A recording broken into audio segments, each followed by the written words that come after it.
सरकार को झुका के रहेंगे। सरकार ने हमसे जरूरत है आने वाले लोकसभा चुनाव में, विधानसभा चुनाव में ऐसा करारा जवाब देंगे। अगर सरकार घुटने के बल आ जाएगी, अगर सरकार नहीं जाएगी ना तो गांव में इनका खाता भी नहीं खुल पाएगा। मुख्यमंत्री ने कहा कि हमने पहली किस्त गांव के विकास के लिए जारी कर दी है। जो सरपंच इसको इस्तेमाल नहीं करेगा फिर अधिकारियों के दोबारा उसको गांव के विकास में लगाया जाए। गाँव में घुसका तो देख रहे कोई अधिकारी, गांव के जो मालिक है छोटी सरकार ये है, वो हरियाणा के मुख्यमंत्री है, गांव के मुख्यमंत्री है। प्रदेश भर में ई टेंडरिंग को लेकर सरपंच जबरदस्त विरोध प्रदर्शन कर रहे हैं।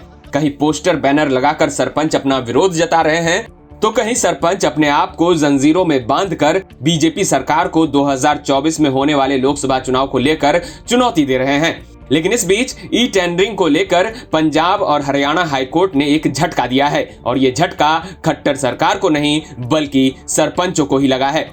दरअसल हाईकोर्ट ने सरपंचों की याचिका पर सुनवाई करते हुए ई टेंडरिंग पर रोक लगाने से इनकार कर दिया है। हाईकोर्ट ने ई टेंडरिंग को लेकर हरियाणा सरकार, ग्रामीण विकास और पंचायत विभाग के वित्त आयुक्त को नोटिस देकर जवाब भी मांगा है। इधर सरपंचों ने हाईकोर्ट में याचिका दायर करवाई थी। उसमें ये दलील दिया था कि ई टेंडरिंग प्रक्रिया लंबी और जटिल है। इस प्रक्रिया में 1 साल से अधिक का समय बीत जाता है।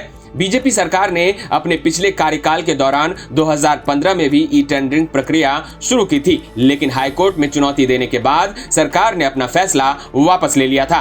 हालांकि सरपंच धीरे धीरे अपने विरोध को और बड़ा करते जा रहे हैं और सरकार को इसे वापस लेने के लिए मजबूर भी कर रहे हैं। आज वीडियो से जकड़कर अपने आप को प्रदर्शन कर रहे हो, क्या कारण है?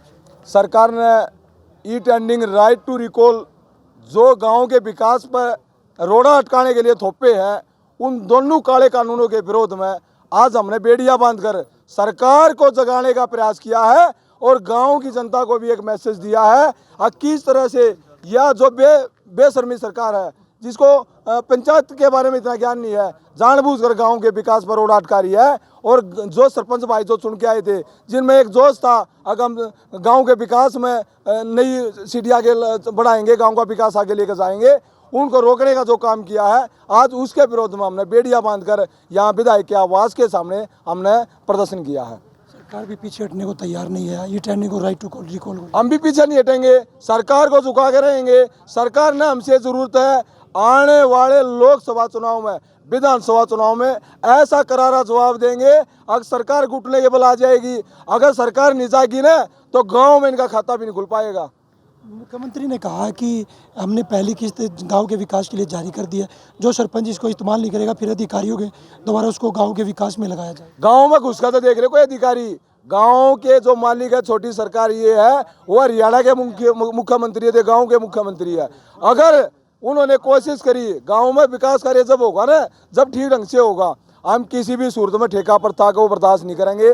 ठेका प्रथा इन्होंने जो लेकर आए, अपने ठेकेदारों को लेकर आ रहे हैं और जानबूझकर कमीशन को बढ़ावा देने के लिए ये इस तरह का काम कर रहे हैं, जिसके विरोध में सारे सरपंच एकजुट हैं। और हम भी चैलेंज करना चाहते हैं, अगर वो गाँव में देख के तो देख ले, किस तरह से जबरदस्ती करेंगे। किसी भी सूरत में उनकी जबरदस्ती और धमकी को हम सहन नहीं करेंगे।